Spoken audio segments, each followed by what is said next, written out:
Third down and 20. Senior Bowl. So Senior Bowl practice number 2 wrapped up as we are speaking, as we are recording, and I watched every second of it. I am a Senior Bowl combine fiend.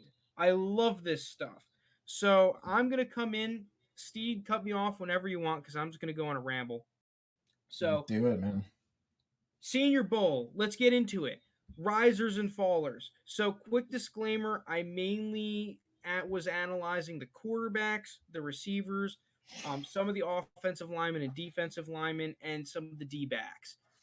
Tight ends, I really just the broadcast wasn't showing them all too much, and B, I kind of just don't get into tight ends until later in the process. And the running backs, I have been grading outside of the Senior Bowl a whole lot, and also like until really game time, um, you really don't get to see a whole lot that's going to change your mind on the running backs. There's really nothing all that valuable that you're going to see from the Senior Bowl practices with the running backs, other than the pass pro stuff, which I'll get into. But aside from the pass pro reps, there's not really a whole lot that you're like, oh yeah, I love to see this. A lot of the stuff it's not full contact yet until the game. So, what the hell are we doing out here with running backs? Steed, I'll let you go here. For you, any risers and fallers that you have seen? Well, I mean, I think like we've talked about this guy before, but our guy right here, Shy Shy can Smith. fly. Dude, Shy is so good. He's been so slept on up until this point. It is absurd. Yeah, because like I watched a little bit of day one yesterday, and I watched the video he sent me this morning. Dude, like what Shy just showed me, like he's going to be a day one starter in the slot. It's just, he has some of that like Jamison Crowder kind of feel to him. Really He is fast. fast, dude. He is a burner. He was just burning everybody. Like you saw him make that diving catch too. Like that had to be the catch of the day from day one. And like I just think Shy could be like not necessarily. I don't know where he's going to go. Third, second I earliest, think but he like could sneak into the like a late second round spot. I yeah, think like right now that's where I'd have him around. Me personally, dude, Shy like I keep hearing people throw this Tyreek Hill comparison around. Yeah, I've heard it for Jalen Waddle. I've heard it for today they were saying about Dwayne Eskridge, another combine rising kind of a guy.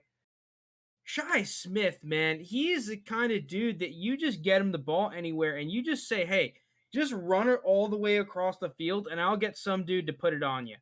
Like, mm-hmm. I don't know why. Maybe it's because he doesn't have the best numbers. Even though Like he South hasn't had the Carolina, best quarterback.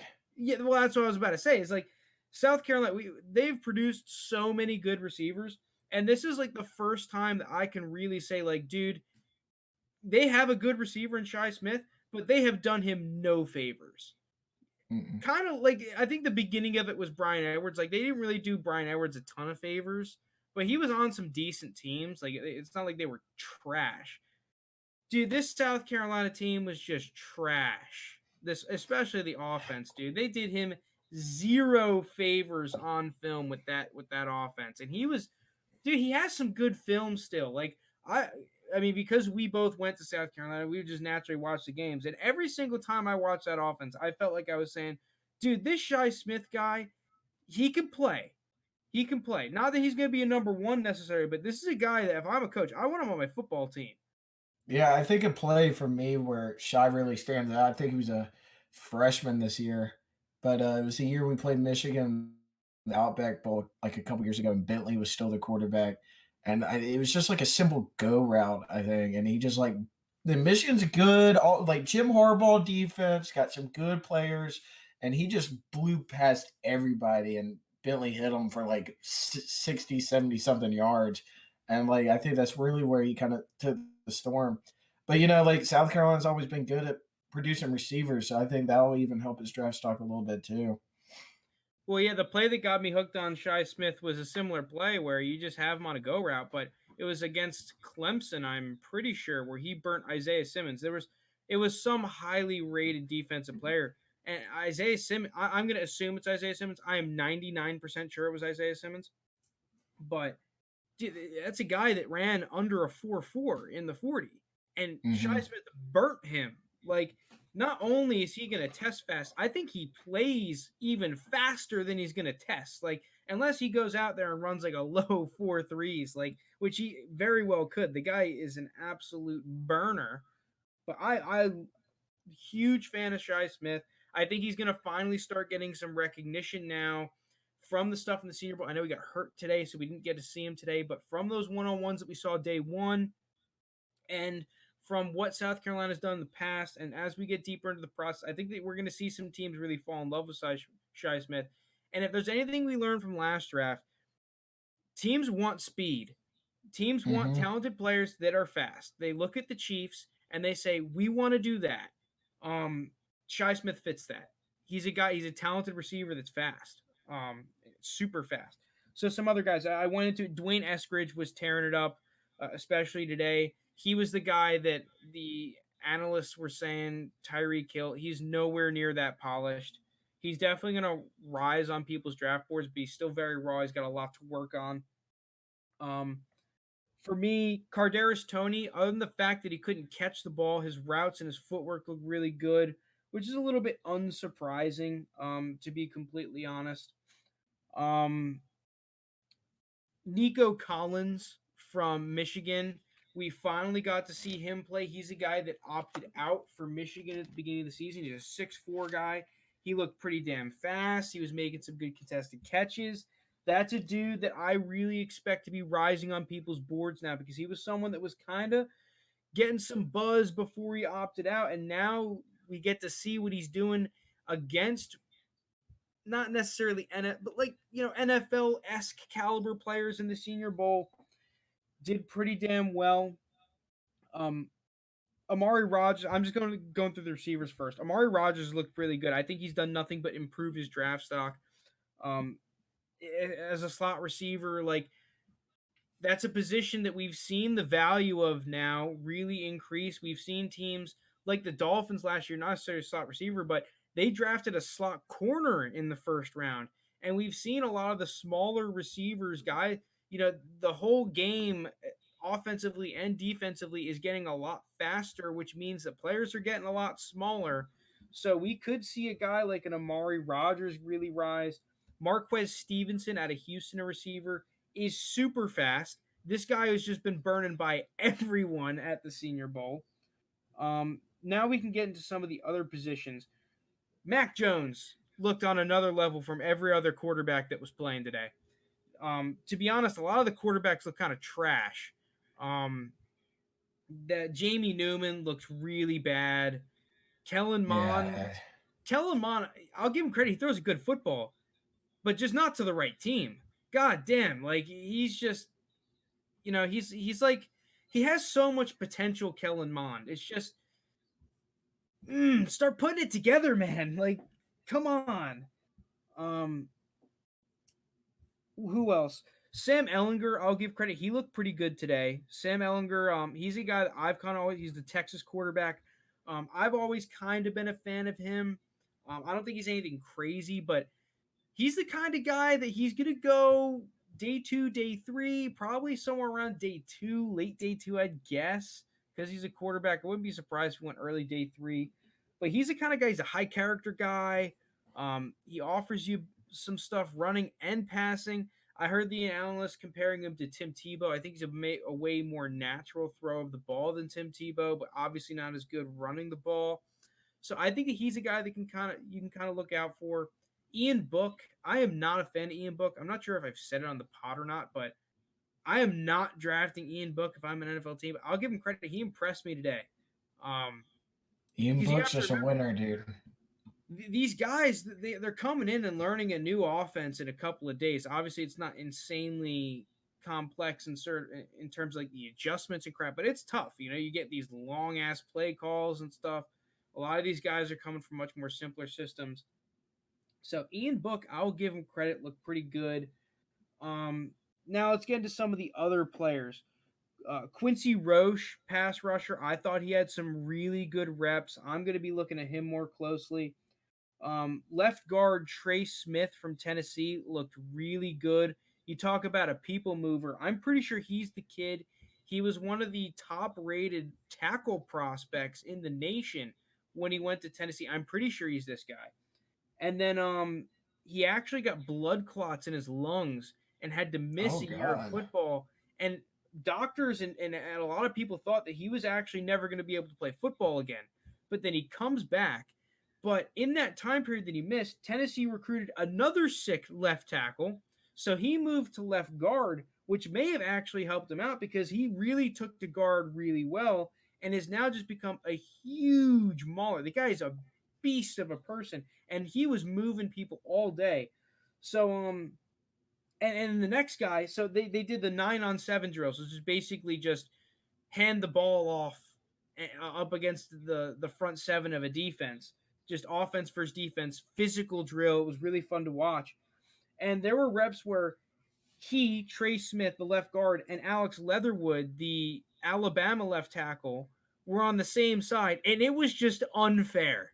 Having those two guys on the same side of the field on run plays, these are two guys that are going to be going around the first round. Like, Jesus Christ, like they were both just rising, if anything, because they were. It was the defense knew it was a run, and it was unfair. These guys were just mauling people 5 yards back every rep. Trey Smith looked really good in space when he had to go block linebackers. So I was really excited for what I saw out of those guys. It just adds more quality to what is already a great offensive line class. Um, D backs, D backs could have looked a little bit better in my opinion. There was a couple decent ones. This number 8 from Washington, I forget his name. Um, I thought he had a couple good reps. Um, who else? Going back to the receiver, a guy. I'm not sure if I should consider him a riser or not, but Austin Watkins. I think he's from UAB. Not 100% Oh, sure. the Blazers. I think he's from UAB. This is a really interesting guy because he wasn't necessarily separating a ton, but he caught every single football that was thrown at him. He did not drop a pass. He did not go out of bounds on passes, anything. He caught every single pass, and some of them, because he wasn't separating consistently, it's not that he couldn't separate, he just wasn't doing it consistently. Some of these were tight passes that he had to catch. Guys draped all over him. He I thought he looked pretty good, like kind of like a Juju Smith Schuster kind of a guy, where Juju Smith Schuster has had some problems separating against man coverage, but you talk about a guy that can catch everything thrown at him when he gets his hands on it, and that can find spaces and zones.